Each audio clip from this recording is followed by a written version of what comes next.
It's the Hi-Hat Hitman, the master of crime, Gangstor. Here, hopefully making those ears of yours bleed with my unabashed, unashamed, and uncontrollable vocal range. This time, taking a moment to squawk box right back at ya once again about this new Masters of the Universe Netflix series, Revelation. These rumors, I am sure you have heard by now, are damn near fact. This new series will most likely be the Teela show, and not the series the trailer is promoting itself as.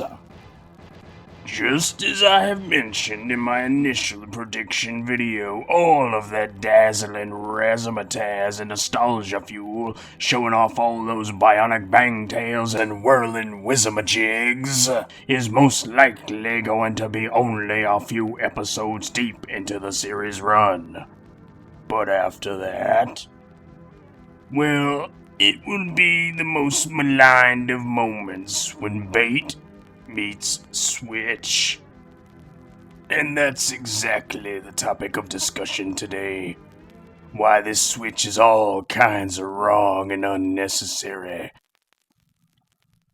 You see, in the world of Eternia, the sorceress is the de facto mystic guardian of the ancient secrets of Castle Grayskull, and as such has access to the vast power contained within, be it from the mystical orb of the Council of the Elders, the star seed from the dawn of creation, or the open aperture of the great eye of the galaxy. Grayskull is quite the juice joint, if you ask me. Just standing along that watchtower made my meat wagon start arcing and a spark and something fierce, I tells ya.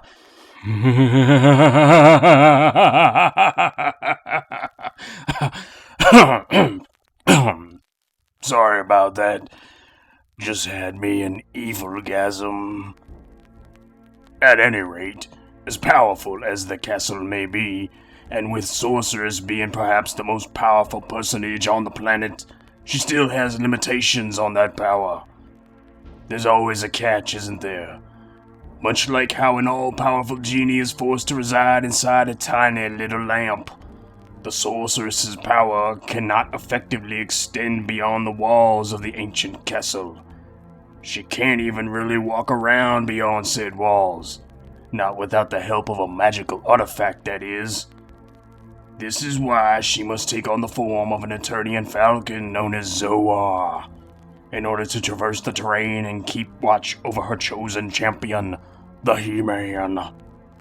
Even in the vintage mini-comics that predate the Filmation cartoon, this was also true. In that storyline, the Green Goddess, as opposed to the Sorceress, chooses the savage known as He-Man to essentially act as her set of hands in the physical world of Eternia. Despite being more than a mere sorceress and instead being a full-blown goddess, even her powers were limited and had to rely on a champion to protect her and the castle's secrets. Now, with all of this established, we're left with the prospect of Teela taking on this role of hero and protector in the new Netflix series. The problem with this, however, is that this role was never intended for her. By her birthright, she is intended to inherit the role of sorceress from Teela Na, her mother and sorceress of Grayskull before her, just as Teela Na inherited the role from the previous sorceress, Kodak Ungol. The thing to keep in mind here is that the sorceress, whichever sorceress it may be, and the He-Man, whichever He-Man it may be, were always meant to work in tandem with one another. Like a team.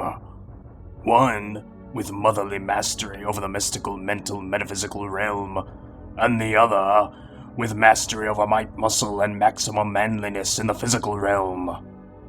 And we have seen this sort of pairing work out well, similarly in other works of fiction since then.